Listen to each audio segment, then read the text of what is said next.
بسم الله الرحمن الرحيم. الحمد لله رب العالمين، والصلاة والسلام على عبده ورسوله محمد وعلى آله وأصحابه وتابعيهم أجمعين.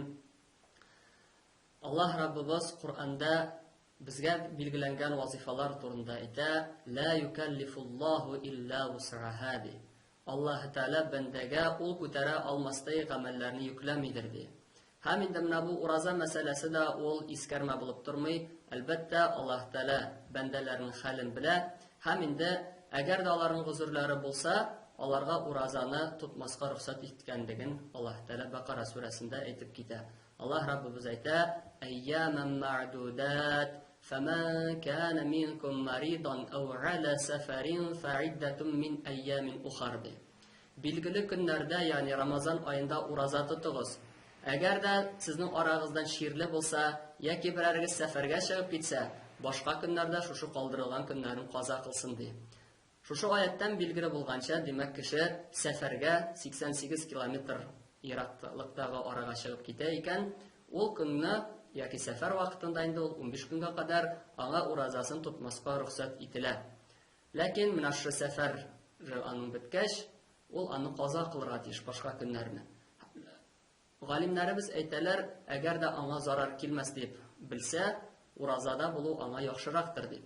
Ham endi shirlilar masalasi shulay uraza tutuv aning shirin kuchayta deb o'ylaykan kishi, shunday fikri bor ekan, anga Ramazon oyida urazasini qoldirib turuv ruxsat etiladi, hatto u tirilgancha. Shulay imizuvchi xotin qizlarga, og'irli xotin qizlarga Ramazon oyida uraza tutmasga ruxsat etiladi. Lekin endi ular boshqa vaqtda shu kunlarni qoldirgan kunlarni qazo qilirga tiyishlar. Shariatimizda belgili bir turkum bor, ularga uraza tutuv umuman tiyiladi. Bu hayizli xotinlar, ya'ni ko'rim ko'rishi ham nifasli xotinlar. Bu endi bola topgandan so'ng onalikdan keladigan qonni nifaslilar ham shu vaqtda uraza tutuv qat'iy tiyiladi ularga. Shulay endi shariatimizda fani qortlar degan termin bor. Bunda endi umri bitgancha urazani bir qachonda tuta olmasday qortlikqa erishgan qortlar ham xronik shirli kishilar kiramida. Ular endi uraza tutmaylar, magar endi har bir qolgan kuni uchun fitr sadaqasi ko'lamida, ya'ni yarti saq 2 kilogramm buday ko'lamida yoki 1 saq 4 kilogramm xurma ko'lamida yoki arpa ko'lamida endi ul fitr sadaqasi ko'lamida sadaqani berishga tegish.